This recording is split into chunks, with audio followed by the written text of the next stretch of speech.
Governor general and viceroy.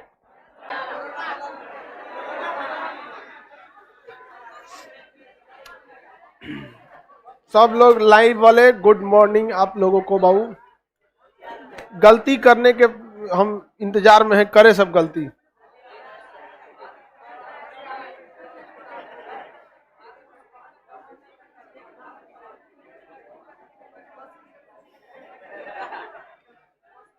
Bharat का बकुला का question है कि भारत का पहला गवर्नर जनरल कौन था? आप बताइए आप लोग। William Bentinck. और बकुला का क्वेश्चन है कि अंतिम वायसराय कौन था? माउंटबेटन।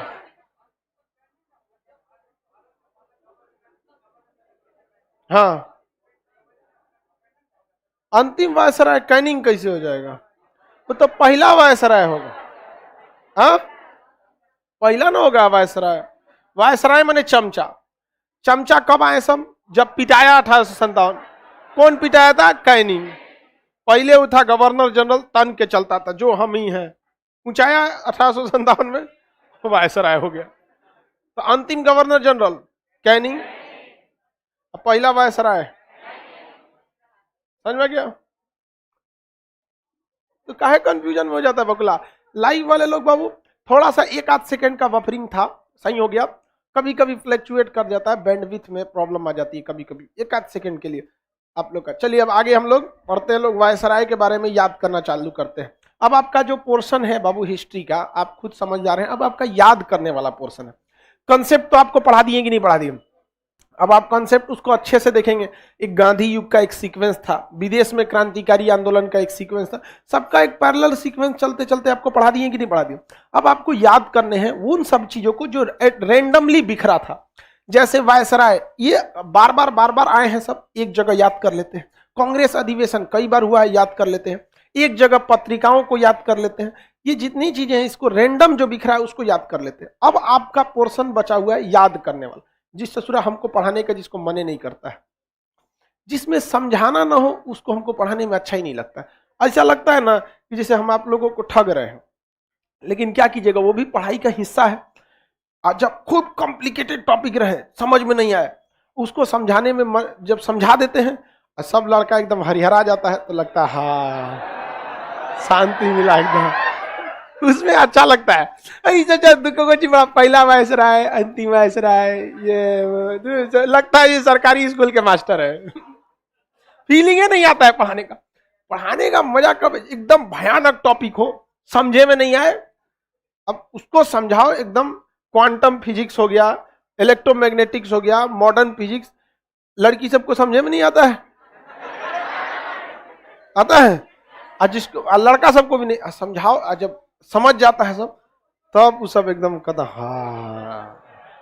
अब पढ़ाओ ससुर, हमारा बस चलता तो ही नहीं पढ़ाते हम, लेकिन क्या कीजिएगा, सिलेबस है, आना है। इससे एग्जाम में क्वेश्चन भी आ जाता है, नहीं आता तो हम छोड़ देते हैं, बाहर में जाओ। और आप लोग याद करेंगे नहीं। अगर हम पीडीएफ दे देंगे, कहेंगे याद कीजिए, नहीं करेगा याद, ना करेगी याद। आगे आते हैं हम लोग, चलिए। हाँ, पंखा चला दें? पंखा बंद कर दो, पंखा का सीजन नहीं है, बंद कर। एग्जॉस्ट फैन चला दीजिए, पंखा सब बंद कर दो। एग्जॉस्ट क्यों बंद करके रखे हो? सारा एग्जॉस्ट का सप्लाई मेन वहां से है कि नहीं है? अब वहां से ऑन करो तुम लोग, वहां से ऑफ करके रखा, यहां से सबकी सप्लाई रहती। पीछे उचे का चालू कर लो अपना। अब स्टार्ट करते हैं हम।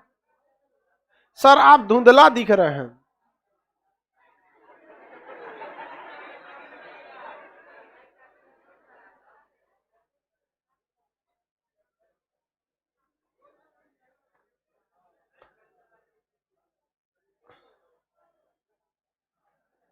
सर आप ब्लू कलर के दिख रहे हो। अरे हम काला है तो तुमको ब्लू कैसा दिख रहा है? नीलकंठ समझ रहे हम, काला कंठ, पूरा चंट।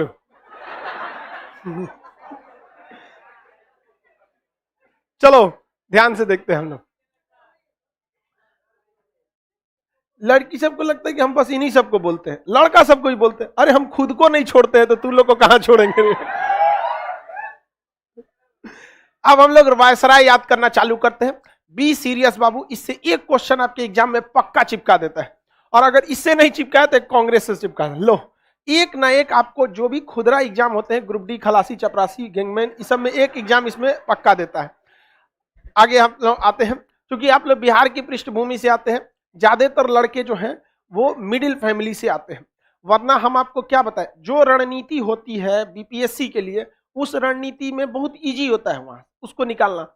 हमसे अगर कोई कहेगा कि सर आप ज्यादा आराम से एसएससी में करा सकते हैं या पीसीएस में, हम तो कहेंगे भैया पीसीएस में, क्योंकि एसएससी से सुना कोई माई बाप नहीं है, कहां से क्वेश्चन उठा देगा, खुदरा खुदरी बढ़िया खराब सब इसका तो पता है ना कि यार ससुरा ये नहीं पूछने वाला है कि कांग्रेस की स्थापना कब हुई थी, नहीं समझे। पीसीएस यूपीएससी में ही पूछेगा 1885 लॉर्ड डफरिन, रमेश चंद्र बनर्जी, एओ खलासी चपरासी वाला क्वेश्चन है वो, तो सब आपको मेहनत करना है। चलिए आगे आते हैं। पहला वायसराय के, अब हम लोग वायसराय गवर्नर जनरल, अब हम किसी को गलती से वायसराय बोल देंगे, किसी को गवर्नर जनरल कर देंगे।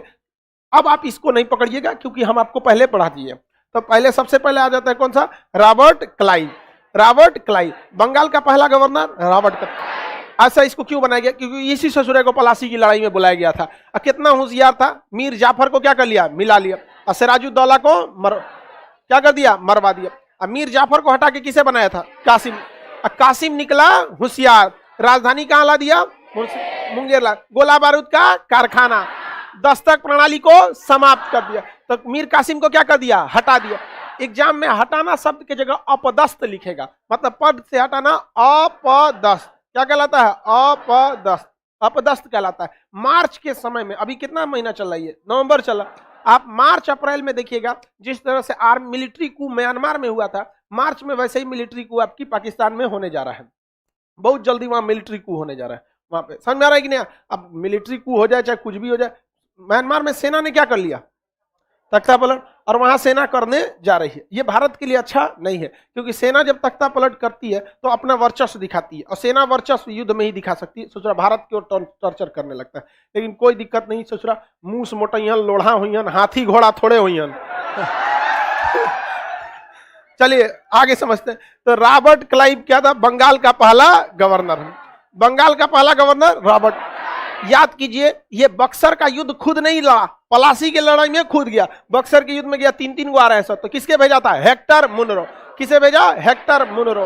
हेक्टर मुनरो को भेजा, जीत गया, इलाहाबाद की संधि किया। इलाहाबाद की संधि जब इसने किया तो इलाहाबाद की संधि में इसने बिहार, बंगाल और उड़ीसा की दीवानी ले लिया, बिहार, बंगाल, उड़ीसा की दीवानी ले लिया। समझ में आ गया कि नहीं आ गया, किसी को कोई दिक्कत नहीं है। और ये संधि मुगल किस बादशाह के साथ हुआ,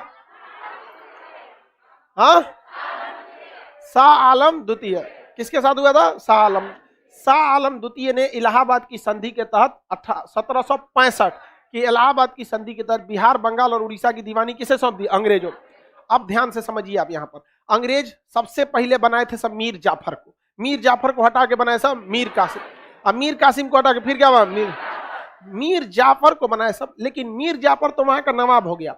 अब मीर जाफर नवाब थे तो यहाँ के उप दीवान रजा खान को बनाया गया। रजा खान पूरा तरह से चमचा था किसका, अंग्रेजों का। तो क्वेश्चन पूछेगा कि अंग्रेजों ने ये इलाहाबाद की संधि के तहत जो बिहार, बंगाल और उड़ीसा की दीवानी मिली थी, उसके तहत इन्होंने बंगाल का उप दीवान किसे बनाया, रजा खान को। अब बंगाल का नवाब किसे बनाया, मीर जाफर।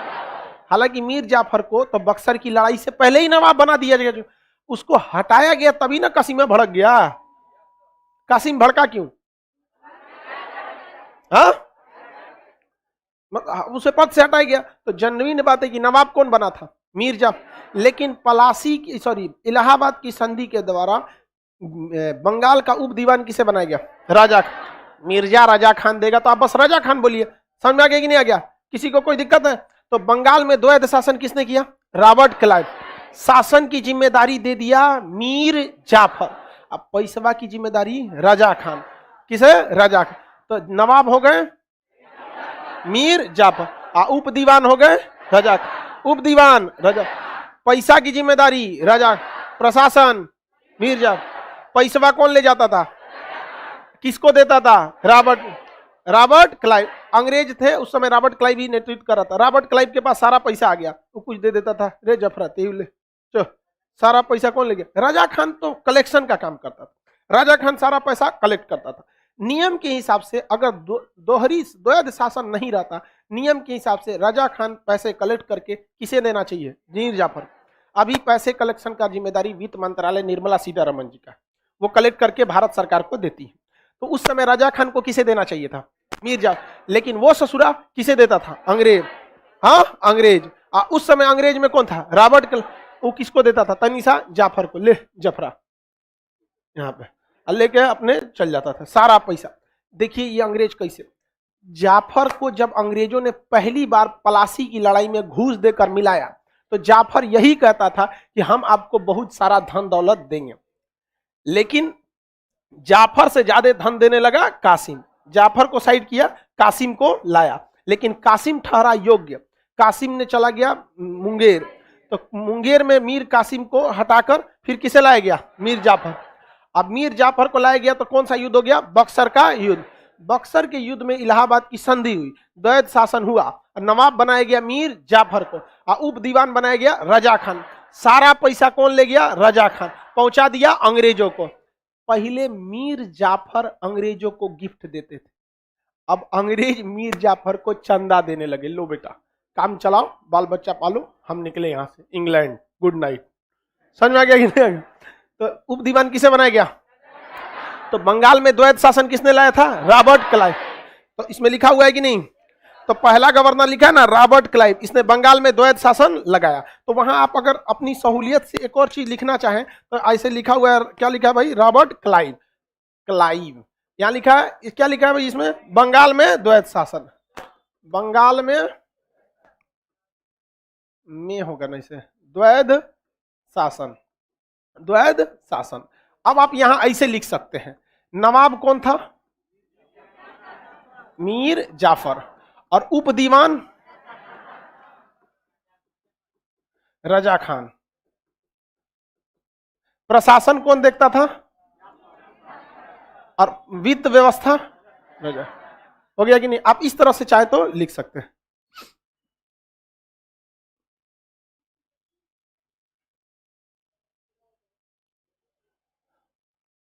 अरे इसमें हटना कौन चीज हुए? लिख दो ना बस अगवा नवाब सब हाल है, सब तो लिख ले बकलवा तुमरे में। अगवा इसे दूगो बकुला बना के इसे बना दो। अरे ई वाला बकुला नहीं, इधर जो नीचे बैठने वाला व्यवस्था है ना, हम सोचते हैं कि यहाँ पे वैसे लड़कों को बैठाया जाए जैसे पशु है, बकुला है, जलपरा है, ये सब जिसका विशेष नाम है, अनुसूची 2 में है पशु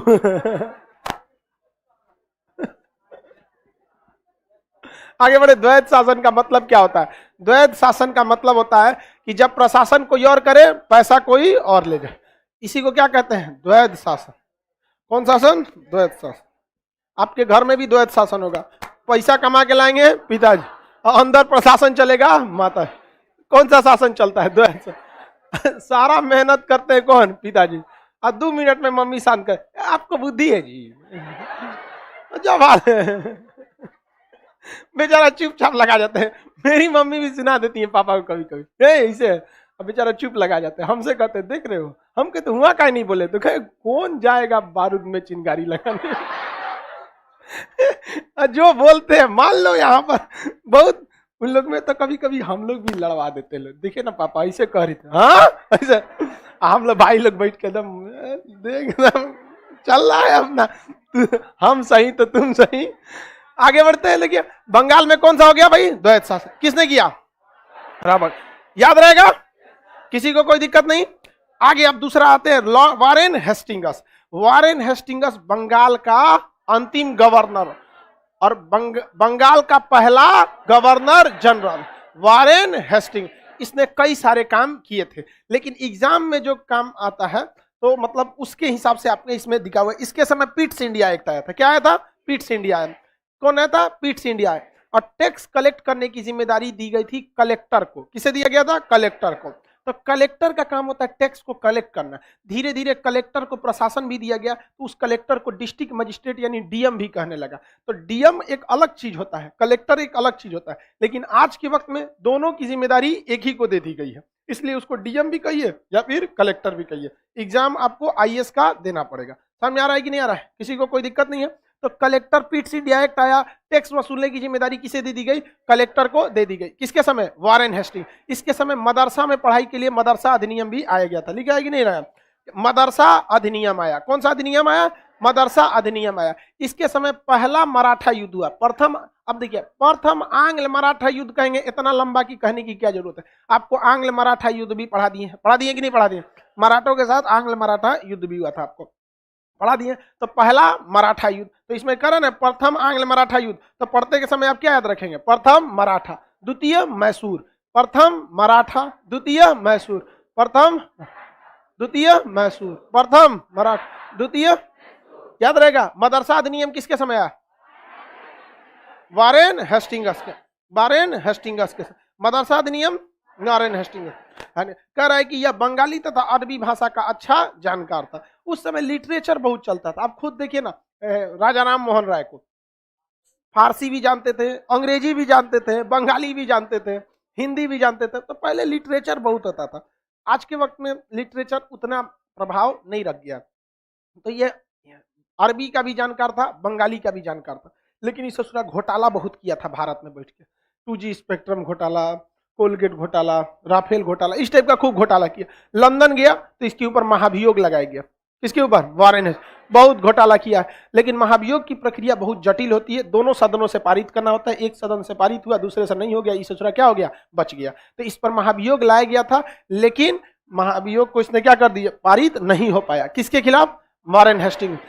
मदरसा अधिनियम, प्रथम मराठा, वारेन, द्वितीय मैसूर, मदरसा अधिनियम, महाभियोग लगा वारेन हेस्टिंगस के समय। बंगाल का पहला governor general Warren Hastings. Bengal में द्वैध शासन रॉबर्ट क्लाइव, रॉबर्ट क्लाइव। याद रहेगा ना?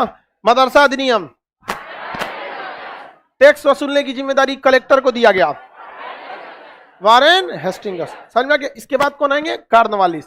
कौन आए बाबू? कार्नवालिस। कार्नवालिस पहले, भारत से पहले वो अमेरिका में क्या था? गवर्नर जनरल, उसे अमेरिका में बना के भेजा गया था, क्योंकि अंग्रेजों का कब्जा पूरी दुनिया में लगभग एरिया में था। जहां जहां ये सब कब्जा किए थे सब अंग्रेज, वहां किसी न किसी गवर्नर जनरल को भेजा जाता था। जैसे देखते होंगे आप लोग कि किसी मुंबई के आईएएस अधिकारी, आईपीएस को बिहार भेजा गया, बिहार वाले को कहीं और भेजा गया। कई सारे ऐसे ट्रांसफर होते रहते हैं। तो लॉर्ड कार्नवालिस पहले कहाँ था? अमेरिका में।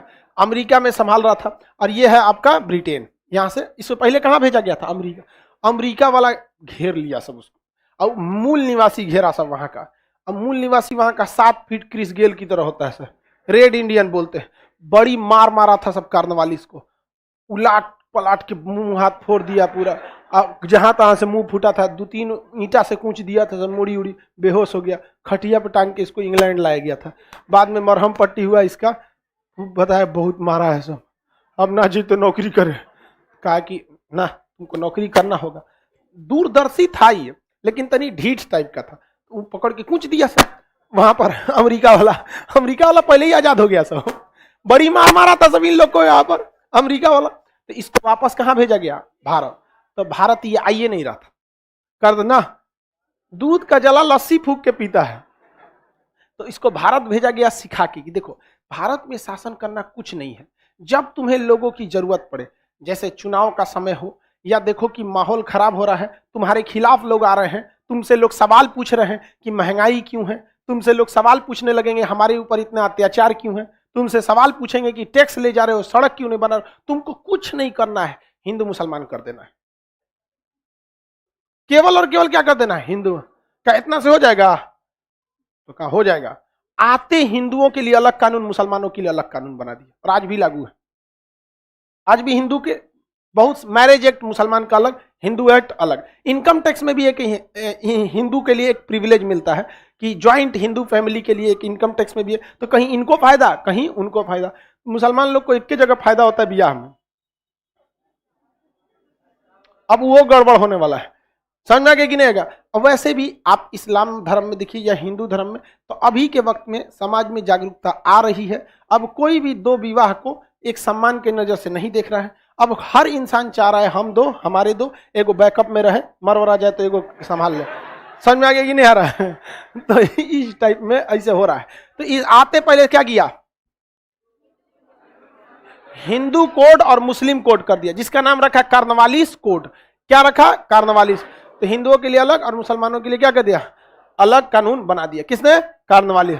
और इसने एक अच्छा भी काम किया, कहा कि ब्रिटिश ईस्ट इंडिया कंपनी में नौकरी करना था, तो नौकरी करने के लिए कोई भी अंग्रेजों की चमचागिरी करता था, धीरे धीरे नौकरी हो जाता था। इसने कहा ना टेस्ट होगा, तो इसने टेस्ट लेना चालू किया एसएससी के थ्रू।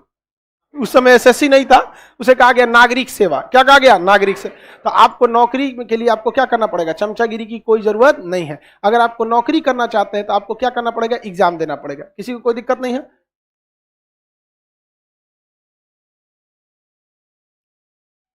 उस समय इंडियन पैसा इंग्लैंड वाले अपने यहाँ कैसे यूज करते थे, पैसा थोड़े ले जाता था सब यहाँ से, सामान सोना चांदी कोयला सब चीज यहीं से ले जाता था। तो पैसे का चिंता पड़ल है यहाँ। आगे समझते हैं हम, ध्यान से समझिए। तो इसने हिंदू कोड और मुस्लिम कोड बनाया। नागरिक सेवा का जनक किसे कहते हैं? कार्नवालिस। नागरिक सेवा का जनक कार्न। इसने टैक्स वसूलने के लिए सबसे कठोर कानून ला दिया। क्या लाया? अस्थाई बंदोबस्त। और अस्थाई बंदोबस्त आपको पढ़ा दिए हैं। अस्थाई बंदोबस्त में टैक्स वसूलने की जिम्मेदारी जमींदार को दी गई थी, और सूरज डूबने से पहले अगर जमींदार ने टैक्स का हिसाब नहीं दिया तो उसकी जमींदारी खत्म। सबसे कठोर कानून कौन था? अस्थाई बंदोबस्त। सोचिए पिटा के आया था कहां से, यहाँ हिंदू मुसलमान करके राज करने लगा।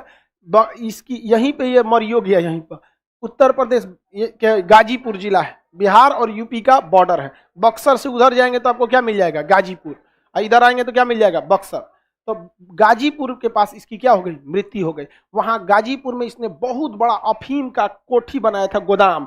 अफीम वगैरह, ओपियम बोलते हैं इंग्लिश में अफीम को, वो तंबाकू के काम में आता है। अफीम बहुत ही हाई पावर का नशा होता है। ये बॉलीवुड के लोग ज्यादा करते हैं, जैसे हमारी दीदी, आपको पता है सबको, मेरी दीदी के बारे में सबको पता है कि नहीं?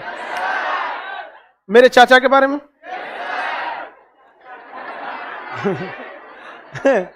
इमरान खान, दोनों ससुरा, हमारा फैमिली में दोनों खचरा निकल गया। समझ आ गया कि नहीं आ गया? चलिए आप सब लोग को पता है। चलिए आप ध्यान से समझते हैं, आगे समझ। इसने अफीम की क्या बनाई थी? बहुत बड़ी कोठी। तो आज भी जो आप में कोई गाजीपुर का है, आप लोग गाजीपुर के अफीम कोठी है कि नहीं है? वहां पे अफीम की कोठी और गाजीपुर में है। और वहां पे लॉर्ड कार्नवालिस का मकबरा, वहीं पे मकबरा में सब घूमने जाता है सुना, तो थोड़ा थोड़ा मतलब उसको डेकोरेट करके रखा है सब।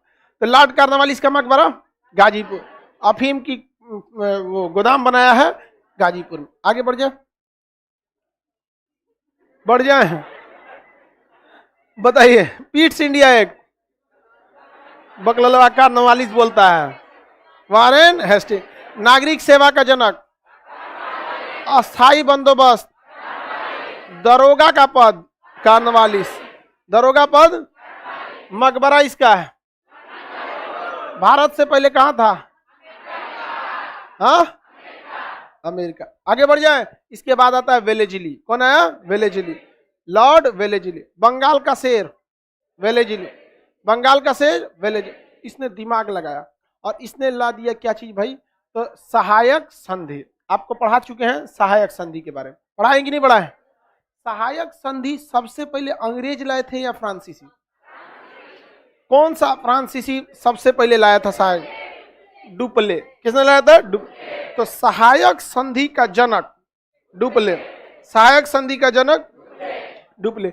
लेकिन फ्रांसीसियों का बॉन्डिवास का युद्ध 1760 में छीछा लेदर हो गया, तो फ्रांसीसी हार गए, तो उनकी नीतियां ज्यादा फेमस नहीं हो पाई। तो उसी नीति को अपनाया किसने? लॉर्ड वेलेजिली। वेरी गुड, लाइव में सब लोग को डुप्ले याद है। यहाँ आधा को याद रहता है, आधा को नहीं याद रहता है। हम कौन बड़ा गलती करो तू लोग को बताते हैं, कोई भी बड़ा गलती करेगा लोग ना, हम एक ही बार भेजेंगे सबको ऑनलाइन में। यहाँ पता नहीं क्या है, आज हमको बहुत गुस्सा लग रहा है, मन कर रहा है किसी को बहुत दौड़ा दौड़ा मारे, कोनो गलती ही नहीं कर रहा है यहाँ पे। चलिए, सहायक संधि के जनक डुप्ले, भारत में सर्वाधिक सहायक संधि प्रयोग किया वेलेजिली। सबसे पहले सहायक संधि को अपनाने वाला राज्य हैदराबाद।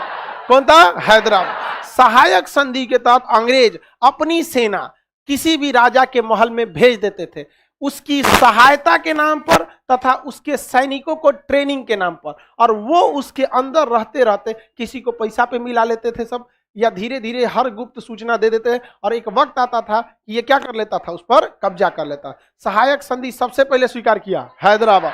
सहायक संधि के जनक डुप्ले, वेलेजिली बोलता है भारत में सर्वाधिक प्रयोग वेलेजिली, सर्वाधिक प्रयोग वेलेजिली। समझ में आ गया कि नहीं आ गया? सबसे पहले कौन सा राज्य? बंगाल का शेर वेलेजिली, बंगाल का शेर।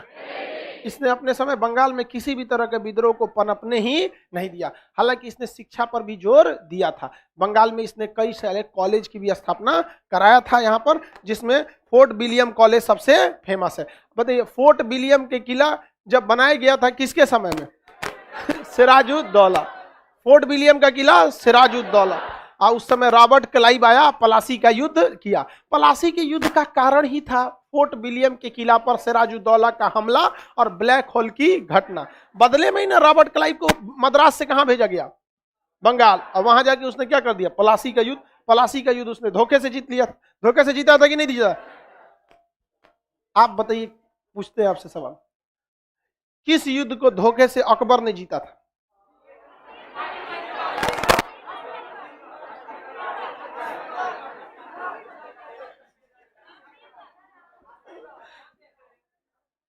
असीरगढ़ का युद्ध। कौन सा युद्ध? असीर। अकबर के जीवन का अंतिम युद्ध असीरगढ़। असीर इकरा पानीपत का तृतीय युद्ध। उस समय तक मुगल बर्बाद हो चुके थे, वो तो गद्दी छोड़ के भागा था मुगल वाला। अहमद शाह अब्दाली और मराठा में हुआ था यहाँ पे। समझ में आ गया कि नहीं? बालाजी बाजीराव हार गए थे लोग इसमें। मराठों की गलती हम बता दिए थे। इस युद्ध में मराठे जीत गए रहते अगर वो पास जाके नहीं लड़े रहते, क्योंकि मराठों के पास उस समय की सबसे मजबूत क्या थे? तीरंदाज। और अहमद शाह अब्दाली की सबसे बड़ी कमजोरी तीरंदाज, लेकिन उसके पास तलवार वाले ज्यादा थे उसके पास। और अफगान के लोग होते हैं, वो जलवायु का असर पड़ता है, वो बहुत लंबे होते हैं, तो पास की लड़ाई में ऑटोमेटिक लंबे लोगों को फायदा होता है। मान के चलिए हम इतना लंबा है, और कोनो खूब शक्तिशाली रहे, हितीय चुकी रहे, दूर से चाइना वाला पकड़ के इसे बलवा नीचे करके ले मार के कूच देगा आदमी एकदम बढ़िया से। कैसे चाट बनाने से पहले समोसा फोड़ देता है। यही हुआ भी। चाइना वाले बहुत कुंफू मारते थे, ये वो गलवान घाटी में बिहार रेजिमेंट का था सब। वो आलू बोल खेत का काम करने वाला मजदूर गया था, फौज में भर्ती हुआ, वहां पर चाचू कर रहा था, कौन ची करते रहे, पकड़ के ईंट दिया गटाई और मार रहा है, धान धान, अरे मार पकड़ के ईंट दिया जो चामा निकल यहां से। तो उसमें सब वो अहमद शाह अब्दाली की फौज में क्या थे? हाइट ज्यादा, और इसमें गलती हुई थी और उन लोगों ने सुधारने की कोशिश भी किया था। सेना पुलिस को भेजा गया कि दूर हटो, और जब इसमें अहमद शाह अब्दाली की सेना सुन ली दूर हटो, तो कहे दूर हटो, चलो ससुरे हम भी चलते हैं, यहाँ पे बहुत गलती हो गई। तो लम्हों में खता की थी, सदियों में सजा पाई। आप लोग भी वही लम्हों में खता कर रहे हैं, और सबको पता है कि आप वो खता कर रहे हैं। आगे बढ़ते हैं। वेलेजिली समझ में आ गया? Fort William college, fort William college, दरोगा के पद, हाँ, कर्नवाली। नागरिक सेवा का जनक, हिंदू मुस्लिम के लिए अलग कानून, अस्थाई बंदोबस्त, बंगाल का शेर, हाँ। अब उसके बाद आता है लॉर्ड हेस्टिंगस। कौन आता है? लॉर्ड है। इनका कार्यकाल याद करने की आपको जरूरत नहीं है, और जिनको कार्यकाल सबका याद हो गया उनका रिजल्ट नहीं होगा, ठीक है? क्योंकि इसका मतलब है कि उसने बाकी चीजों पे ध्यान नहीं दिया है, बाकी चीजों पे ध्यान नहीं दिया। उतने भर पढ़िए, कहा जाता है कि मुंह में उतने रखिए कि चबा सके।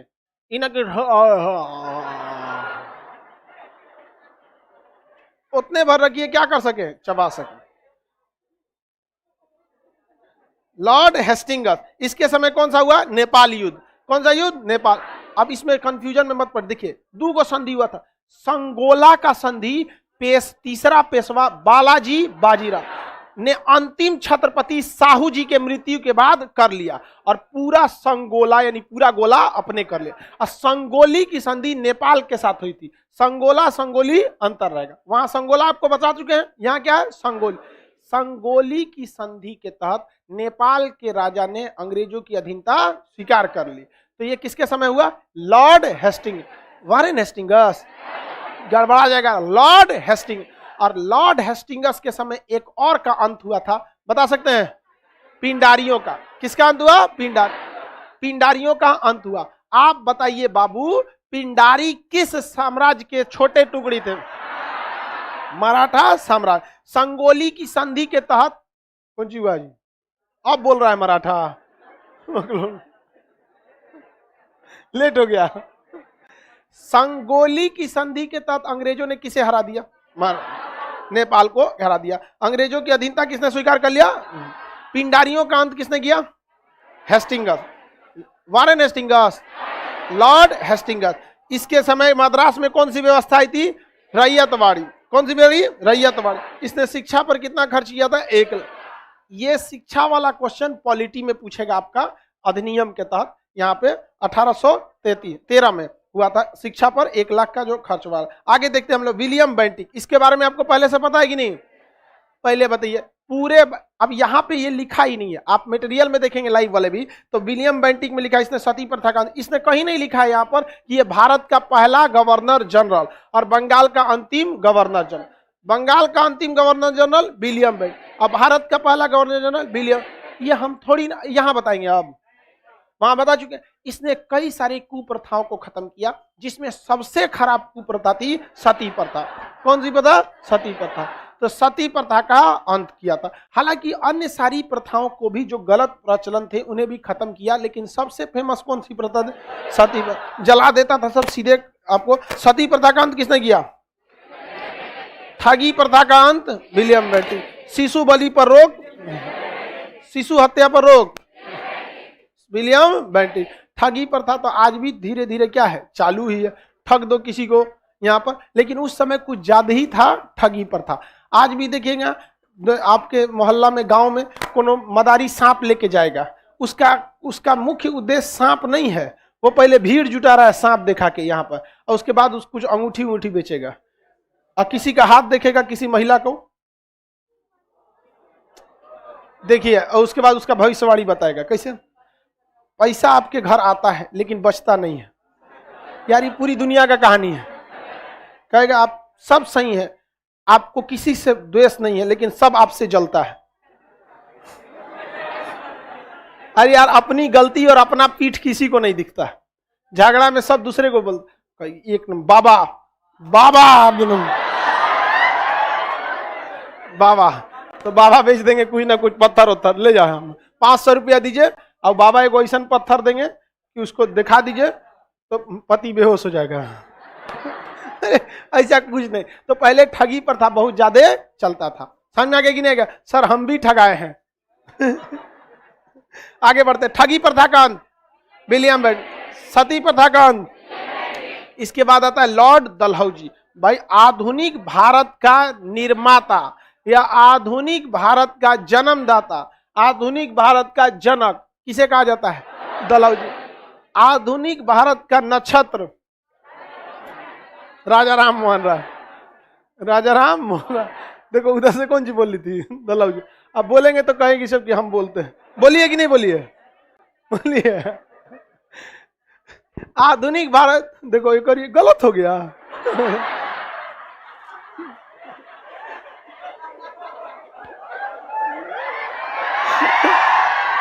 एक तो इधर से गलत बोली, उसका करिए दादा गलत हो गया। आधुनिक भारत का नक्षत्र राजा राम मोहन। आधुनिक भारत का अग्रदूत राजा राम मोहन। अब ध्यान से समझिए, आपको राजा राम मोहन राय थे सर। चलिए ध्यान से। आधुनिक भारत का निर्माता डलहौजी या आधुनिक भारत का जन्मदाता। ये दलहौजी ने वो सारे काम किए जो एक मॉडर्न उस समय की आधुनिक देश में जरूरत थी। जैसे अभी के समय में आप आधुनिक देश किसे कहेंगे? जिसके पास मेट्रो हो, हाइपरलूप हो, एयरपोर्ट हो, 5G नेटवर्क हो, उसी को ना आधुनिक कहेंगे। तो उस समय 5G का बराबर था तार विभाग। तार की सप्लाई होती थी जहां तक जाएगा, और वहां से फोन टेलीफोन की तरह था। टेलीफोन की तरह क्या था? तार विभाग। वहां तक जहां तक जाएगा वहां तक क्या जाता था? तार जाता था। तो डाक विभाग, तार विभाग, इस किसने चालू किया? दलहौजी। हाँ, शिक्षा के लिए यूनिवर्सिटी खोलना जरूरी है, छोटे मोटे कॉलेज से काम नहीं चलेगा। तो यूनिवर्सिटी खोलने के लिए इसने वुड डिस्पैच का नियम लाया, और वुड डिस्पैच का नियम शिक्षा के क्षेत्र में क्रांति ला दिया। इसी वुड डिस्पैच के सिफारिश पर कलकत्ता विश्वविद्यालय की स्थापना किया गया था। कलकत्ता विश्वविद्यालय की स्थापना वुड डिस्पैच के नियम के आधार पर कर दिया गया था। वुड डिस्पैच के नियम को भारत में शिक्षा का अधिकार समझा जाता है। शिक्षा को अधिकार देने वाला कौन सा अधिनियम था? वुड डिस्पैच का। अतः अधिकार को फ्रेंच भाषा में क्या कहते हैं? Magna carta. क्या कहते हैं? Magna carta. तो बताइए, भारत में शिक्षा का मैग्ना कार्टा किस अधिनियम को? वुड डिस्पैच का नियम। कौन सा? वुड डिस्पैच का नियम। इस नियम के द्वारा कौन सा विश्वविद्यालय? कलकत्ता विश्वविद्यालय, बंगाल में कलकत्ता विश्वविद्यालय। आधुनिक भारत का जनक किसे कहा जाता है? दलहौजी को।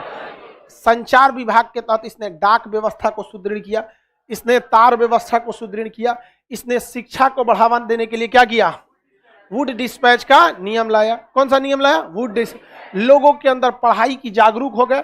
शिक्षा बड़ी खतरनाक चीज होता है, ये एक ऐसा हथियार है शिक्षा जो किसी भी मेटल डिटेक्टर में पकड़ाता ही नहीं है। आप बंदूक ले जाइए, मेटल डिटेक्टर में पकड़ा जाएगा, लेकिन अगर आप खोपड़ी में शिक्षा लेके जाएंगे तो इतना बड़ा हथियार है कि ये पकड़ाता नहीं है। जैसे वुड डिस्पैच का नियम है, शिक्षा के क्षेत्र में क्रांतिकारी वृद्धि हुआ। सब लोग लॉर्ड कॉर्नवालिस के समय जो नागरिक सेवा आई थी उसके ये लोग क्या हो गए? पहले लोग फॉर्म भरने जाते थे, लोग हमको भी एग्जाम देना है, तो पहले क्या था? नौकरी चाहिए। लॉर्ड कॉर्नवालिस ने क्या क्या, नागरिक सेवा का जनक, तो नौकरी लेता था। कब फॉर्म निकला, कब हुआ, पता ही नहीं चला। इस गांव में मान के चलिए दरोगा का वैकेंसी निकला लॉर्ड कॉर्नवालिस के समय। जिसको जिसको फॉर्म भरना है फॉर्म भरो, लाइन में लगाएगा, अगले दिन एग्जाम लेकर ले लेगा। कैसे मिलिट्री में बहाली होता है, रैली भर्ती देखे हैं? दौड़ जाओ, दौड़ने के बाद जो बचेगा एग्जाम ले लो, मेडिकल उठे 2 दिन में फाइनल करके भेज देता है। ये दौड़ाया, अगले दिन एग्जाम मेडिकल उठ लेके फाइनल करके भेज देता है। पहले वैसे होता था। ये आया लॉर्ड दलहौजी, कहा कि कॉर्नवालिस तो ठीक किया है लेकिन इसमें उतना फेयर नहीं है, इसको और सुधारने की जरूरत है। तो इसने कंपटीशन वाला एग्जाम दे दिया। कहा कि बाढ़ में जब फॉर्म, पहले फॉर्म भरो, फिर एगो डेट निकलेगा कहिया एग्जाम देना है। सेम अभी जो आपका कंपटीशन एग्जाम होता है ना, ये किसकी देन है? दलहौजी। तो नौकरी के लिए खुली प्रतियोगिता, दलहौजी। बताइए, आधुनिक किसी आधुनिक समाज में यही ना होता है। उसके बाद इसने देखा कि गांव में नहर की जरूरत है, शहर में सड़क की जरूरत है, हर कहीं पे पुल की जरूरत है नदी के ऊपर। तो इसके लिए उसने एक अलग डिपार्टमेंट बनाया। कहा कि ये पब्लिक की जरूरतों की जितनी भी चीज है पब्लिक वर्क डिपार्टमेंट बना दिया। क्या बना दिया? Public work.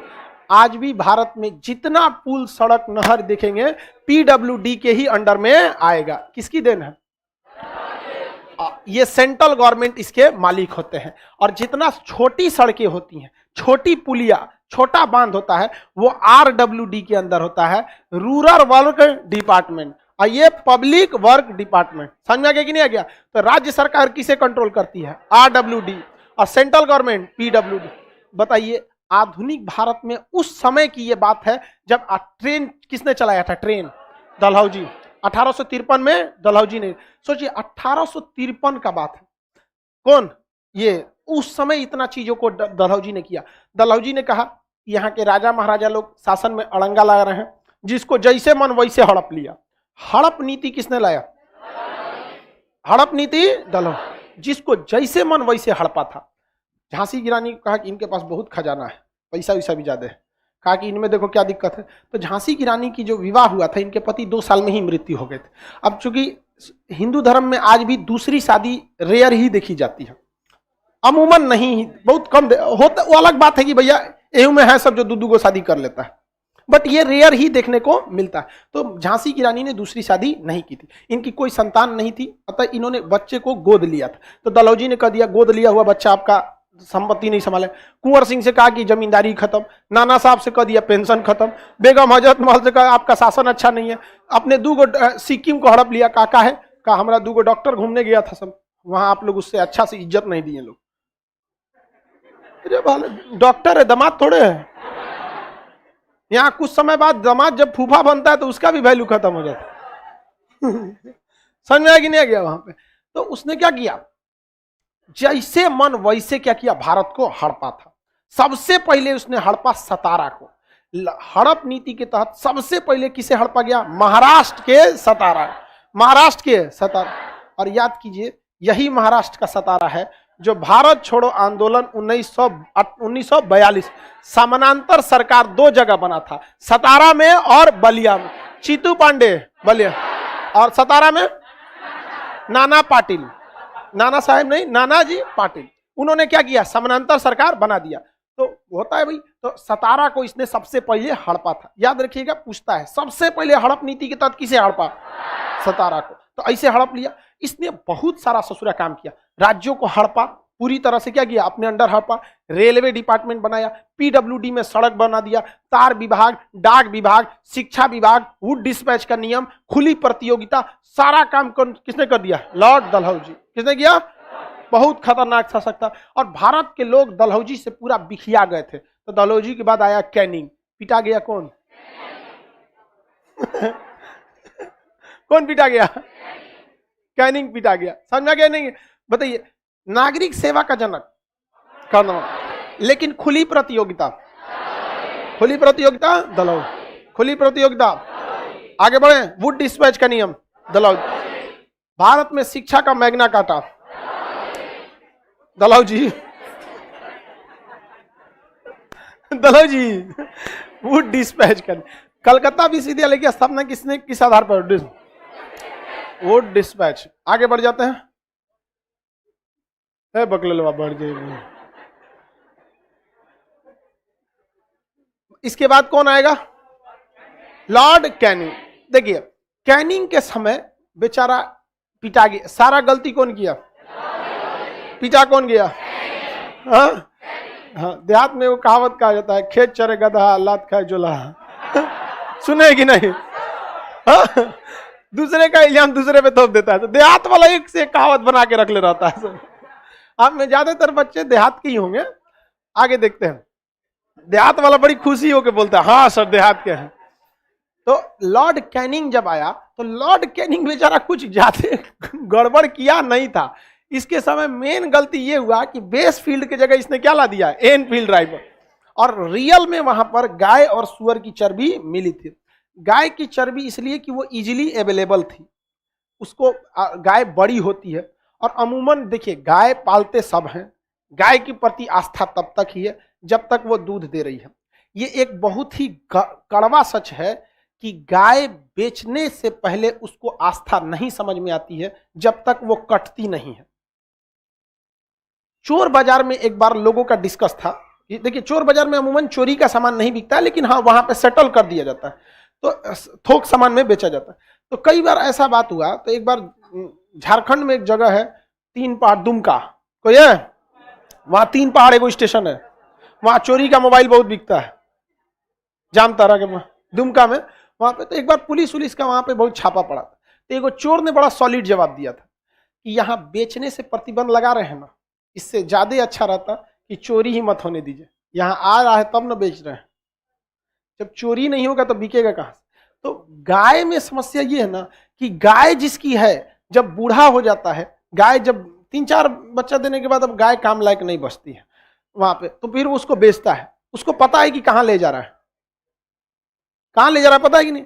जो काट रहा है ना ओकरा पकड़िए, कहिए तो किससे बेचा था, ओकरा 2 हाथ लगाइए, तू किससे खरीदा था, ओकरा उसी खूंटा में बांधिए जिस खूंटा में बनाया था। तो देखिए, भारत में आस्था बड़ी चीज होती है, लेकिन आस्था के आड़ में राजनीति भी होने लगती है। गौ हत्या पर बैन एक ही शर्त पर रुक सकता है कि सरकार हर डिस्ट्रिक्ट में प्रॉपर ढंग से गौशाला बना दे। जिस गरीब की गाय अब बिसुक गई है, बूढ़ी हो गई है, वो उस गौशाला में जाके छोड़ दे। लेकिन गौशालाओं की स्थिति इतनी बुरी है कि वो कसाई से बुरा मौत देते हैं सब। गाय एक ओर से सड़ गई है, नहीं चल पा रही है, घसीट के चल रही, आप देखते हैं तो बहुत बुरा दर्द था भाई, जानवर लोग को बर्बाद कर देता है। तो गाय इजीली अवेलेबल थी अंग्रेजों की, वहां से चर्बी ले लेता था, और चर्बी और सुअर की चर्बी जो होती है ना बड़ी सॉलिड होती है, वो ठंड को रोक लेती है, वहां पे तो मिला के आप बंदूक पे बनाता था। कैनिंग के समय यही गलती क्या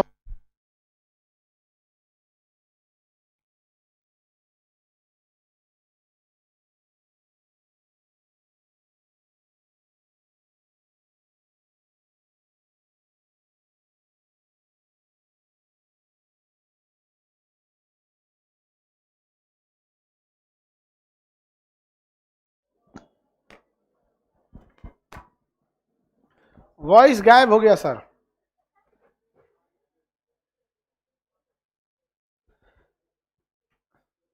सर हम अनाथ हैं, पढ़ने के लिए पैसे नहीं है, पटना आओ, हम यहां से अलाउ कर देंगे सब में, क्योंकि वहां से पता नहीं चल पाता है।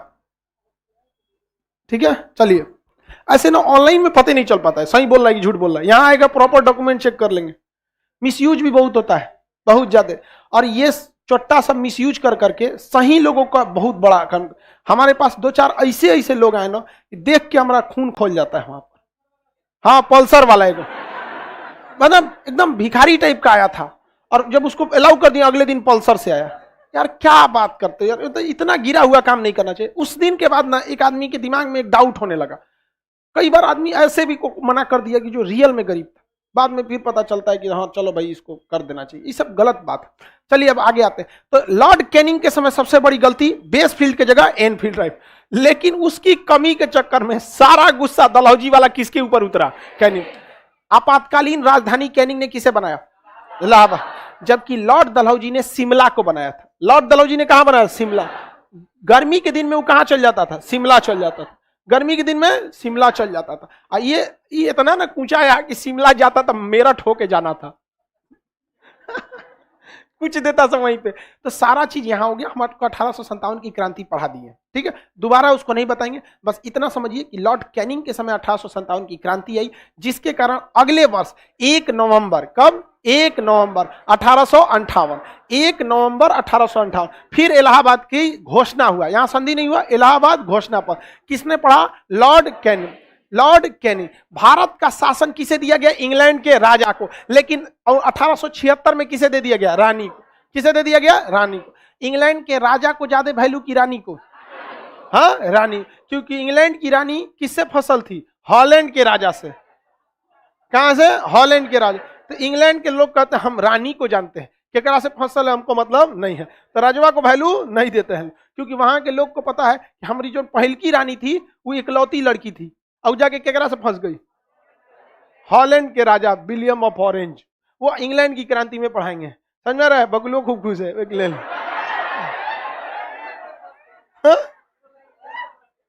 इंडियन से फंस गए बगुलो कहीं। आगे देखते हैं हम लोग। तो 1858 में भारत का प्रशासन किसे दिया गया? राजा को। लॉर्ड कैनिंग बोलती है। किसे दिया गया? राजा। क्राउन को कहते हैं, राजा मतलब क्राउन, ताज पहनता है, क्राउन को या राजा को दिया गया। लेकिन 1876 में किसे दिया गया? महारानी। ये दोनों क्वेश्चन में पूछता है, समझ में आ गया कि नहीं आ गया? विद्रोह के बाद राजा, उसके कुछ साल बाद राजा। विद्रोह में रानी नहीं ली, क्योंकि मारधार चल रहा, हम ना शासन संभालेंगे। जब देखी शांत हो गया है तो सुन रहे हैं जी, अब हमको दे दीजिए। देख रहे हैं बहुत होशियार होती है सब लड़की सब, समझ में? तो अब आगे समझते, अभी भी होती हैं सब।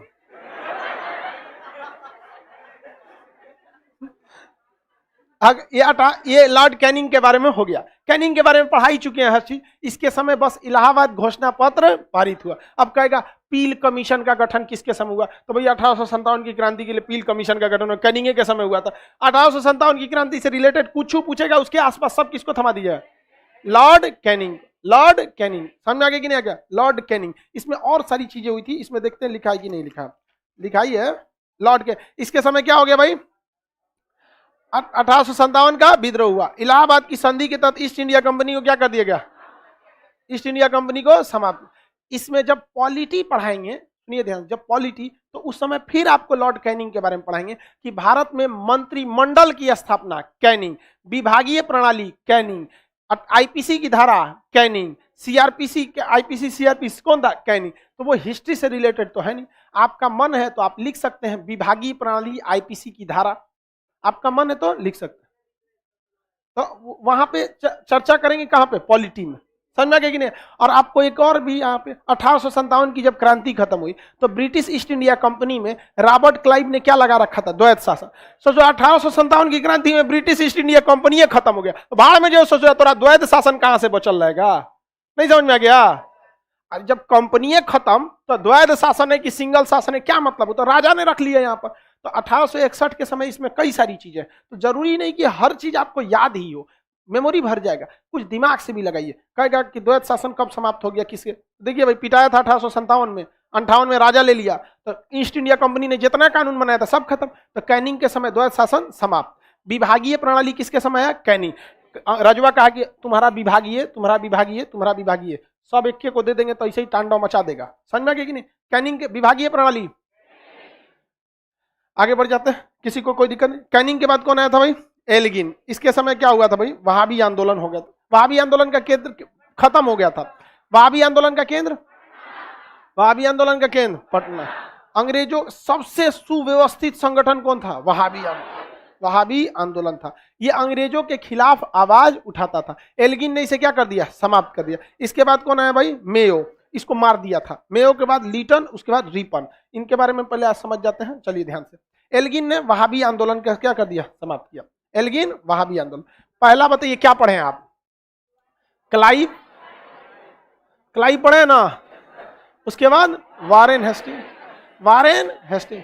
उसके बाद वारेन हेस्टिंग के बाद कार्नवालिस, कार्नवालिस के बाद विलियम,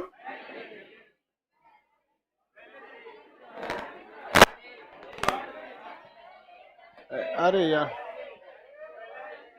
पहला बोलिए रॉबर्ट क्लाइव, दूसरा वॉरेन हेस्टिंग, उसके बाद कार्नवालिस, नागरिक सेवा का जनक कार्नवालिस। इसके बाद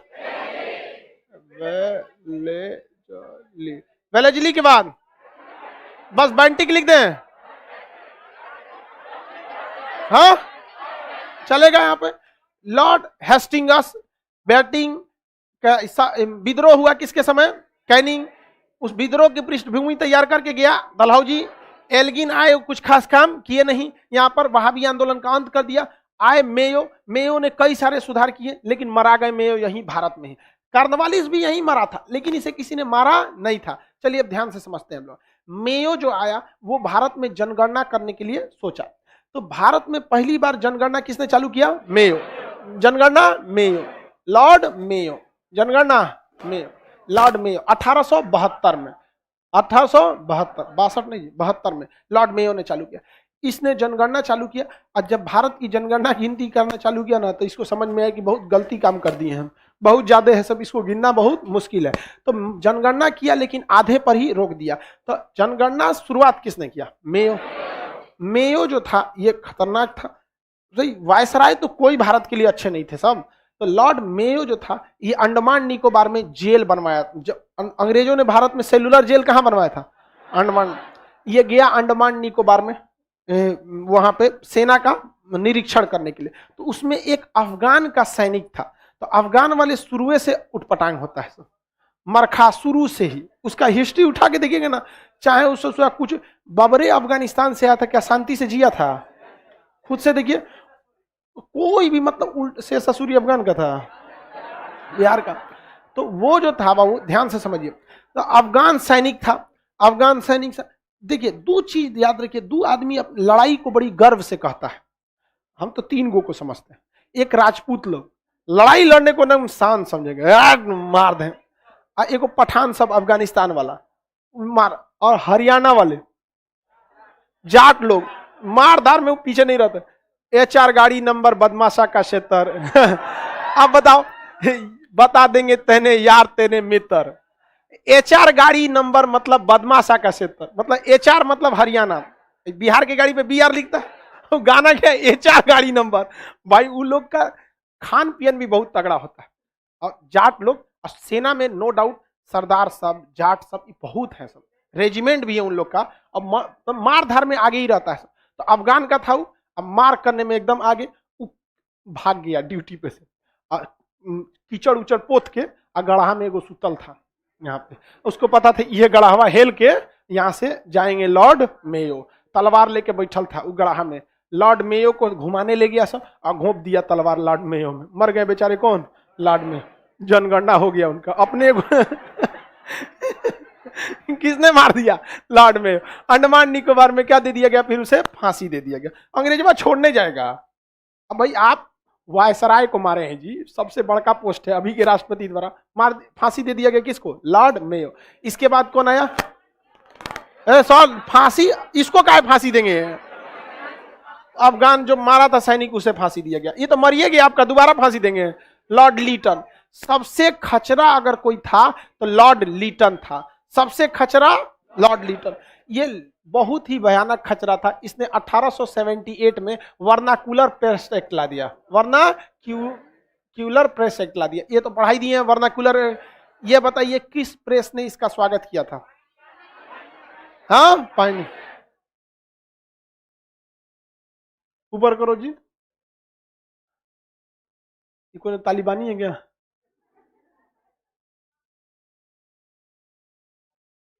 सर पठान सब का हालत बिगाड़ा था तालिबानियों ने अभी हाल फिलहाल में। नहीं वो भी अपने आप को पठाने को आता है सब। वो सब तो अफगान में वही रहता है सब। वहां पे उन सब का मेंटेलिटी अजीब रहता है। आप नहीं मतलब अफगान वालों का किसी को कुछ समझ में नहीं आता है। मरने जीने को उतना नहीं समझता है सब वहां पे। अभी भी वो सब बहुत प्राचीन काल का है सब। अफगान का एक सैनिक था, अमेरिका का एक सैनिक था, घायल हो गया अफगान लड़ाई में। 10 साल पहले की बात है, 2010 की बात। अमेरिका का वहां कब्जा था और वो किसी फैमिली के यहाँ जाके शरण लिया। तो फिर वही वाला बात हो गया, हमारे में शरण लिया है तो हमारी जिम्मेदारी। उस पूरी फैमिली ने अफगान के आतंकवादियों से लड़ के उस अमेरिकी सैनिक का जान बचाया था और इस पर एक मूवी भी बनी है। वहां पर सोचिए अजब टाइप का उन सब की मेंटेलिटी है इस जमाने में कि हमारे घर में शरण लेने आया है, हमारा मेहमान हो गया। और यार तुमको मारने आया ही नहीं दिख रहा था। अजब उन सब की मेंटेलिटी। उन सब से नहीं कोई दुनिया दूसरे दुनिया का है। तो इन्होंने कौन सा लाया? वर्नाक्यूलर है। इस ससुरे ने आर्म्स एक्ट ला दिया। क्या लाया? Arms act. कहा कि भारतीयों को हथियार रखने नहीं देंगे। उसने ला दिया लाइसेंस प्रणाली और लाइसेंस में कह दिया कि लाइसेंस बनेबे मत करना। भारत में भी आप हथियार रख सकते हैं, उसके लिए किसकी जरूरत है? लाइसेंस। जाइए डीएम लाइसेंस बनाता है, बनेबे नहीं करेगा। इतना तामझाम कर देगा, नहीं बनाएगा। बहुत नियम कानून लगा देता है। आईटीआर लाइए, ये दिखाइए, वो दिखाइए, उसके बाद फाइलें अटका देगा। अब पहुंच पैरवी है तो क्या दिक्कत है? इसने कह दिया लाइबे नहीं करेंगे, भारत के लोग हथियार नहीं रख सकते। और एगो क्या लाया? सिविल सर्विस एक्ट लाया और कहा कि 21 साल में, पहले था कि 21 साल के अंदर अंदर आपको यूपीएससी निकाल लेना है। इसने कहा दिया 19 साल में। बताओ 19 साल में यहां लड़का ग्रुप डी नहीं निकाल पाता। समझ में आ गया कि नहीं आ गया? 19 साल में ये हो होता है। समझ में आ गया कि नहीं आ गया?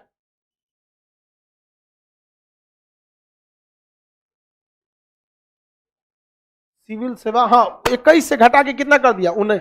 आप बताइए ये जबरदस्ती ये बात है ना? 19 साल में कैसे? ये सारा गलत गलत काम किसने किया? लीटन। इसे लीटन बहुत खचरा था ये लॉर्ड लीटन। इसके बाद आया था रिपन, ये बहुत अच्छा था। भारत के रिपन उसी से मिलता जुलता है। हाँ कुछ हो गया? ये अच्छा था। रिपन क्या था? ठीक था। रिपन हर उस गलतियों को सुधार दिया। वर्नाकुलर एक्ट को समाप्त, आर्म्स एक्ट को समाप्त कर, वापस 19 से कितना किया? 21। ये तो रिपन के वो काम है जो केवल लीटन की गलतियों को सुधारा। तो किसी की गलती को सुधार देंगे तो मतलब आप महान थोड़े कहला जाएंगे। आप भी तो कुछ कीजिए। तो इसने बहुत कुछ किया। याद कीजिए पहला कारखाना अधिनियम, हाँ पूरी तरह से नियमित जनगणना रिपन। किसने लाया था? रिपन ने इल्बर्ट बिल ला दिया। ये क्या लाया था? वर्नाकुलर। और रिपन ने क्या ला दिया? इल्बर्ट। कहा कि भारत का जज अंग्रेजों को भी सजा सुना सकता है। पूरा अंग्रेजवा खिलाफ हो गए सब, रिपन को गरियाने लगा सब, यू बास्टर्ड इडियट। अंग्रेजवा गरीबों करता है तो धीरे धीरे ब्लडी फूल। समझ आ गया? तो सब किसको गरियाने लगा सब? रिपन। रिपन पे इतना दबाव लाया गया कि उसको वापस लेना पड़ा इल्बर्ट बिल, इतना ज्यादा दबाव बना।